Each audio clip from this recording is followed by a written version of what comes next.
ప్రతి క్రైస్తవుడు దేశం కొరకు ప్రార్థన చేయాలి. ప్రతి క్రైస్తవుడు దేశ పాలకుల కొరకు ప్రార్థన చేయాలి. ప్రతి క్రైస్తవుడు అధికారుల కొరకు ప్రార్థన చేయాలి. దేవునికి స్తోత్రం. అలా మనం చేయగలిగినప్పుడు గొప్ప మార్పుని, మానవత్వాన్ని, ప్రేమను మనం ఇతరులకు పంచిన వారం అవుతాం.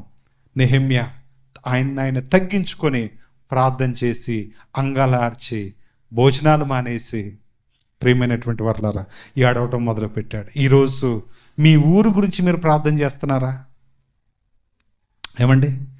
మీ ఊరు గురించి మీరు ప్రార్థన చేస్తున్నారా? మీ ప్రజల కొరకు మీరు ప్రార్థన చేస్తున్నారా? మీ సొంత చుట్టాలు, అనేక మందికి చుట్టాలు ఉన్నారు. మీ చుట్టాల కొరకు మీరు ప్రార్థన చేసేటటువంటి వారై ఉండాలి. నెహెమ్యా గారికి వచ్చినటువంటి సమాచారాన్ని బట్టి నెంబర్ 1 ఆయన రెస్పాండ్ అయ్యాడు. ఎట్లా అంటే ప్రార్థనతో, ఉపవాసముతో, కన్నీటితో. దేవునికి స్తోత్రం.